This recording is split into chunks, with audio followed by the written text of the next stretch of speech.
नमस्कार साथियों, मैं प्रभाकर द्विवेदी, प्रदेश अध्यक्ष नर्सेस। तो आप सभी का हमारे चैनल पर स्वागत है। जो लोग हमारे चैनल पर नए विजिट कर रहे हैं तो चैनल को सब्सक्राइब कर लें, बेल आइकन दबा लें। तो आज की जो बड़ी खबर है वो ये है कि एएनएम महिला स्वास्थ्य कार्यकर्ता की जो ज्वाइनिंग है उससे जो भी अपडेट आ रहे हैं तो उसके बारे में हमारा चैनल देता रहता है। हाँ, मुझे बड़ा दुख है कि कुछ चैनल हैं जो लोगों को भ्रमित कर रहे हैं, तो कृपया आप लोग भ्रमित ना हो और ना ही आप लोग परेशान हो।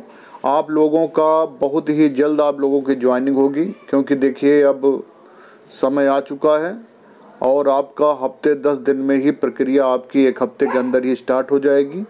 और जो मैंने पिछले वीडियोज़ में बताया है उस पर आप लोग ध्यान दीजिए, और जो विधल्ट हैं या और भी कोई समस्या है तो अपने डॉक्यूमेंट आप लोग उसको सही कर लें। प्रोविज़नल वालों के लिए भी कहना है, सिलेक्टेड वाले, किसी प्रकार की कोई परेशानी है आप हमारे पर्सनल नंबर पे व्हाट्सअप कर सकते हैं, मैंने आपको नंबर दे रखा है। तो बाकी प्रक्रियाएं स्टार्ट हैं, आप परेशान ना हो, आप लोगों की ज्वाइनिंग होगी। किसी प्रकार का कोई बदलाव नहीं किया गया। हाँ, यह है कि आयोग द्वारा अब आप लोगों के सारे दस्तावेज आपके विभाग, जो परिवार कल्याण विभाग है, सिटी स्टेशन के पास मेडिकल कॉलेज से पहले वहाँ पे सब भेज दिए जाएंगे। आगे की प्रक्रियाएं वही होंगी। और आज की प्रमुख खबरों की तरफ हम आपको ले चलते हैं। उस खबरों के क्रम में पहला तो ये जॉब अलर्ट है। बीपीसीएल में भर्ती निकली है 102 पदों पर। ग्रेजुएट अप्रेंटिसशिप के लिए करें आवेदन। आयु सीमा 18 वर्ष और अधिकतम 27 वर्ष रखी गई है। पात्रता की बात की जाए तो मान्यता प्राप्त विश्वविद्यालय से संबंधित विषय में इंजीनियरिंग की डिग्री हो और 60% अंक होने चाहिए आपके पास। चयन प्रक्रिया जो है साक्षात्कार के आधार पर होगा और अंतिम मेरिट लिस्ट जो है वो पात्रता परीक्षा साक्षात के प्राप्त अंकों के आधार पर होगा। रजिस्ट्रेशन की अंतिम तिथि जो है 8 सितंबर 2022 है।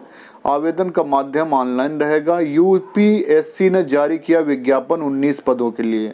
तो assistant central intelligence officer grade 1 व अन्य पद रिक्त। आयु सीमा अधिकतम आयु 30, 35, 38, 50 वर्ष निर्धारित है।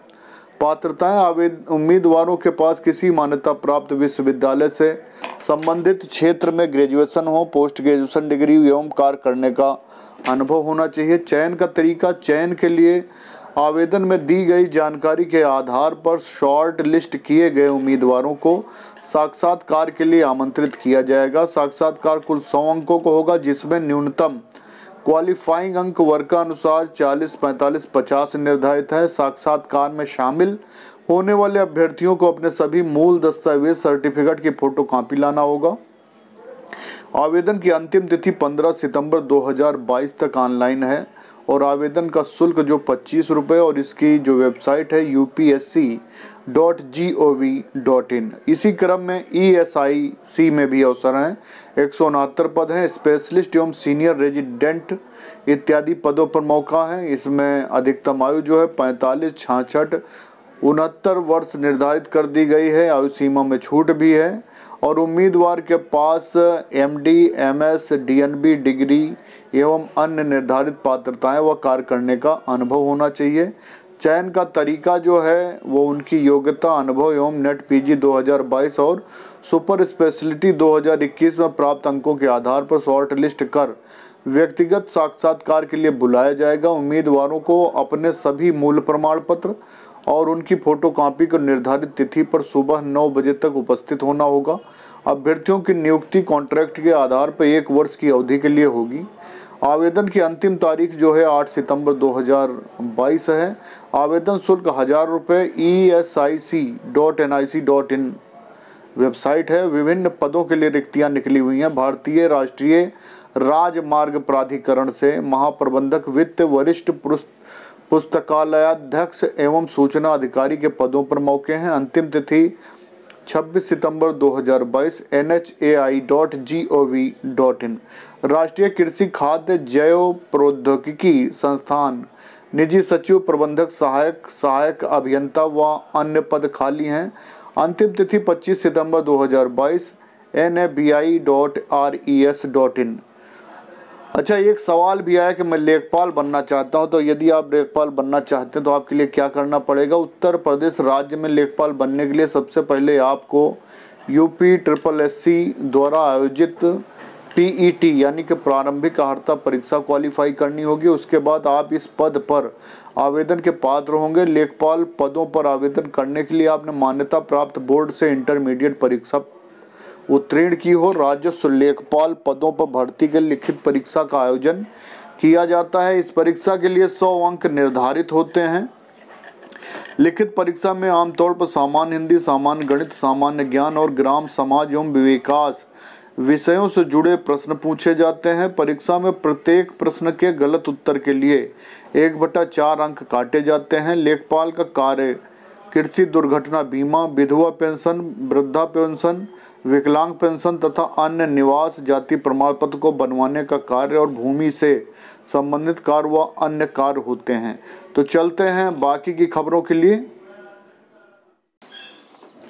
तो अगली खबर है ये जिपमर यानी JIPMER जिपमर से नर्सों की भर्ती निकली हुई है। पदों की संख्या है 139 और नर्सिंग ऑफिसर, एक्सरे टेक्नीशियन और भी अन्य पद हैं।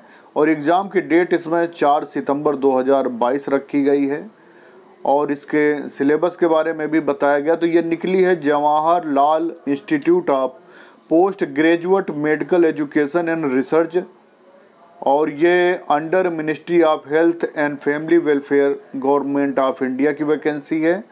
और ये जो ग्रुप बी और ग्रुप सी की है जिपमेर की भर्ती, ये निकली हुई है पुडुचेरी। और इसमें जो इसकी वेबसाइट है वो है JIPMER.edu.in। और इसमें जो हॉल टिकट है वो इंटरनेट के माध्यम से आप लोग डाउनलोड कर सकते हैं। और उसकी सूचना जो है 25/8/2022 से ये उपलब्ध है, आप लोग इसमें कर सकते हैं। और इसमें nursing officer, x ray technician, radiotherapy x ray technician, radio diagnosis और रेस्पिरेटरी लेबोरेटरी टेक्नीशियन, इन सब पदों पर एग्जामिनेशन ऑनलाइन मोड पर होगा। तो ये 4/9/2022 को ये है। और आप लोगों को जो है स्किल टेस्ट के आधार पर ये चीज़ें होंगी। और CBT के सब्जेक्ट कौन रहेंगे और नंबर ऑफ क्वेश्चन और मार्क कौन रहेंगे, टाइम ड्यूरेशन क्या रहेगा, उसके बारे में हम आपको बताते हैं। नंबर 1 तो जो एग्जामिनेशन है उसकी स्कीम और CBT के बारे में हम आपको बताते हैं कि nursing officer, x ray technician, radiotherapy x ray technician, radio diagnosist, respiratory laboratory technician. तो CBT सब्जेक्ट में रिलेटेड सब्जेक्ट कंसर्न 70% रहेगा। General areas like general knowledge, general intelligence, general English और जनरल मैथमेटिक्स से 30% रहेगा। तो आपका जो मेन विषय है उसमें से 70% जिससे आपने ट्रेनिंग कर रखी है, और बाकी अन्य से 30% आएंगे। नंबर ऑफ क्वेश्चन 100 रहेंगे और 90 मिनट यानी कि 1.5 घंटे का समय आपका रहेगा। तो काफ़ी आपको ध्यान रखना पड़ेगा, समय सिर्फ 1.5 घंटे यानी कि 90 मिनट का है। और नर्सिंग ऑफिसर जो हैं वो उनके लिए भी काफ़ी समय कमी है। और कैटेगरी जो unreserved EWS, unreserved EWS, PWBD, SC ST OBC, तो इनमें जो एलिजिबिलिटी परसेंटेज है तो अनरिजर्व्ड के लिए 50 नंबर और मिनिमम एलिजिबिलिटी परसेंटेज भी यही है। अनरिजर्व्ड EWS के लिए 45 और SC ST OBC के लिए 40 और मिनिमम एलिजिबिलिटी परसेंटेज जो है वो 50 नंबर रहेगा। आप इसमें जो है अपना एडमिट कार्ड जो है डाउनलोड कर सकते हैं। उसके लिए आप यूजर ID पासवर्ड आपके पास होगा ही, उसको डाल के कर सकते हैं। बाकी ये प्रमुख वेबसाइट पे भी इनकी जानकारी दी हुई है, जैसे सरकारी result.com, हाँ, इन पर जाकर भी आप वहाँ से काफ़ी जानकारी आप ले सकते हैं। वहाँ पर जिपमर नर्सिंग ऑफिसर टेक्नीशियन के लिए बता रखा है, तो आप लोग परेशान ना हो। और एक बड़ी अच्छा शेर मुझे याद आता है कि ज़िंदगी जला दी मैंने जब जैसे जलानी थी, अब धुएं पर तमाशा कैसा, राख पर बहस कैसी। तो इसी क्रम में एक और वैकेंसी है कि स्वास्थ्य विभाग से जो है कुछ आज की ज़रूरी खबरें भी हैं, जैसे कि 15 नर्सों का वेतन जो है काट लिया गया है लखनऊ से, और कई का मानदेय रोक लिया गया है। ये लखनऊ की SGPGI की खबर है। और महानिदेशालय का घेराव डिप्लोमा फार्मासिस्ट करने वाले हैं, ये देहरादून की खबर है। और KGMU डॉक्टरों ने काली पट्टी बांधी है और OPD सेवा ठप करने की चेतावनी भी दे दी है। KGMU के डॉक्टरों ने आंदोलन जो है वो शुरू कर दिया है। तो और उसके पीछे कारण क्या है वो भी हम आपको बताएंगे। आज ये जो लखनऊ का अखबार है अमर उजाला, उसकी ये प्रमुख हेडलाइंस है कि KGMU के डॉक्टरों ने शुरू किया आंदोलन। तो आंदोलन क्यों शुरू किया है और वेतन को लेकर यह है उन्होंने स्टार्ट किया है। और एक खबर ये भी है कि 15 नर्सों का वेतन काटा, कई का मानदेय रोका गया। तो ये क्या है मामला, ये मैं आपको बता देता हूँ कि PGI में आउटसोर्स कर्मचारियों की पूरी हाजिरी होने के बावजूद 15 नर्सेज का 5-5 दिन का मानदेय काट लिया गया, जबकि 25 लैब एक्सरे टेक्नीशियन का मानदेय रोक लिया गया। कंपनी का तर्क है कि बायोमेट्रिक हाजिरी नहीं लगी है, इस दशा में मानदेय काटा गया। आउटसोर्स कर्मचारियों की 2 जगह हाजिरी लगाने की व्यवस्था है। एक नर्स कोविड वार्ड में ड्यूटी कर रही थी, उसका भी मानदेय काट लिया गया, जबकि सभी ने हाजिरी लगाई। कर्मचारी 2 जगह हाजिरी लगाने जा रहे हैं, इससे बद इंतजामी हो रही है। आरोप है कि बायोमेट्रिक के सुविधा कुछ ही जगह है, ऐसे में कर्मचारियों को हाजिरी के लिए 2 जगह भागना पड़ता है। मानदेय कटने पर मतलब जो काफ़ी नर्सेस नाराज हैं, तो ये लखनऊ की बड़ी खबर है। और मानदेय रोका गया है, तो आपको पता है कि जो ये अल्प वेतन भोगी नर्सेस हैं और कर्मचारी हैं आउटसोर्सिंग के, तो इन्हें तो बिल्कुल भी इनका वेतन समय पर मिलना चाहिए। एक तो वेतन कम है, वो भी कोई ना कोई कहानी बताकर जो कंपनी जिनका वेतन रोक लेते हैं, वो बड़ा ही खेदजनक है।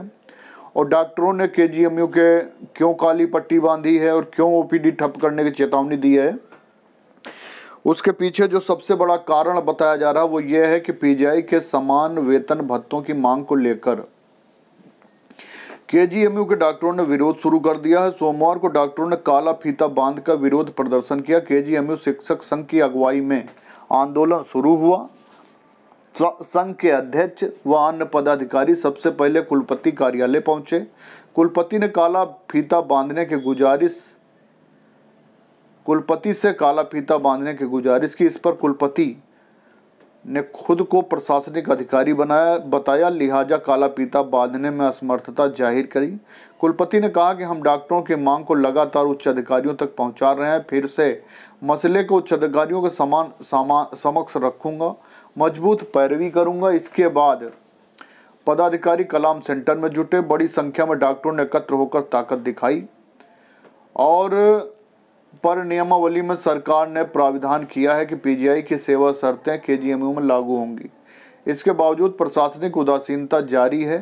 अफसरों के उदासीन रवैये की वजह से KGMU के डॉक्टरों को PGI के समान वेतन भत्ता, ग्रेजुएटी जैसे सेवानिवृत्त लाभ नहीं मिल पा रहे हैं और मांगे पूरी ना होने तक आंदोलन जारी रहेगा। फिलहाल 5 सितंबर तक काला फीता बांधकर आंदोलन होगा। 7 सितंबर को शिक्षक संघ की आम सभा होगी और इसमें आगे की रणनीति तय की जाएगी। उन्होंने बताया कि OPD समेत दूसरे कामकाज भी ठप हो सकते हैं। तो काफ़ी बड़ी खबर है, बड़ी चिंताजनक है। और वेतन को लेकर 5 सितंबर के बाद ठप करेंगे OPD। और आगे जो इसी में खबर है वो है कि KGMU शिक्षक संघ के जो महासचिव हैं उन्होंने कुलपति से भी फीता बांधने की मांग की थी, लेकिन उन्होंने असमर्थता जारी की। और महानिदेशक का घेराव करेंगे डिप्लोमा फार्मासिस्ट। तो ये देहरादून की बहुत बड़ी खबर है कि डिप्लोमा फार्मासिस्ट एसोसिएशन ने लंबित मांगों पर वार्ता के लिए समय न देने पर आंदोलन का ऐलान किया है। एसोसिएशन का कहना है कि स्वास्थ्य विभाग फार्मासिस्टों की समस्याओं गंभीर हैं, जिससे 31 अगस्त तक महानिदेशालय का घेराव कर प्रदर्शन किया जाएगा। और एसोसिएशन के प्रदेश महामंत्री ने कहा कि फार्मासिस्टों की मांग के समाधान के लिए एसोसिएशन बैठक बुलाने का आग्रह कर रही है, लेकिन अभी तक विभाग की ओर से बैठक का समय नहीं दिया गया है। ये भी खेदजनक है। और साथ ही आंदोलन का निर्णय शीघ्र वो लोग ले रहे हैं। और एक खबर ये है लखनऊ से कि emergency medicine renal transplant centre के लिए 2142 पद सृजित कर लिए गए। कहाँ की खबर है? एसजीपीजीआई में नवनिर्मित इमरजेंसी मेडिसिन और रीनल ट्रांसप्लांट सेंटर के लिए शासन ने 2142 पद स्वीकृत कर दिए हैं। इसमें नर्स से लेकर वार्ड बॉय तक के पद शामिल हैं। इस संबंध में चिकित्सा शिक्षा विभाग के प्रमुख सचिव आलोक कुमार ने आदेश जारी कर दिया है। दोनों सेंटरों के लिए 505 nursing officer, 2 ICU technician, 18 OT technician, 20 radiology technician, 18 laboratory और 41 डायलिसिस प्लाजा के लिए लेबोरेटरी टेक्नीशियन, 2 एंडोस्कोपिक टेक्नीशियन की नियुक्ति होगी। इसी प्रकार तो देखिए बहुत बड़ी खबर है और काफ़ी ज़्यादा लाभ मिलेगा इसमें लोगों को। और मेडिकल सोशल वर्कर के 14, एडमिनिस्ट्रेटिव असिस्टेंट के 11, stenographer, 4 account officer, 7 pharmacist, 21 hospital attendant, 18 data entry operator के पद शामिल हैं। इसके अलावा डाइटिशियन, फिजियोथेरेपिस्ट सहित अन्य के लिए 1 से 2 पद हैं। आउटसोर्सिंग से भी कई पद भरे जाएंगे। तो बड़ा ही अच्छे पद हैं और ये सभी लखनऊ और स्वास्थ्य विभाग के लोग जो जॉब करना चाहते हैं उनके लिए बहुत बड़ी खुशखबरी है कि इतने बड़े स्तर पे जो है। और फिजियोथेरेपिस्ट के भी पद हैं इसमें, जो कि कुछ पद इसमें आउटसोर्सिंग से भी भरे जाएंगे। तो ये आज की प्रमुख खबरें हैं। और बाकी जो एएनएम महिला स्वास्थ्य कार्यकर्ता हैं उनके लिए बहुत बड़ी खुशखबरी है कि आपकी भर्ती में किसी प्रकार की कोई रोक नहीं है। और आप लोग बिल्कुल भ्रमित ना हो इधर उधर सूचनाएं देखकर। आप लोग बस इंतज़ार करें, आप लोगों को तुरंत ही बहुत जल्दी सूचना आपको मिलेगी और आपकी ज्वाइनिंग शीघ्र होगी।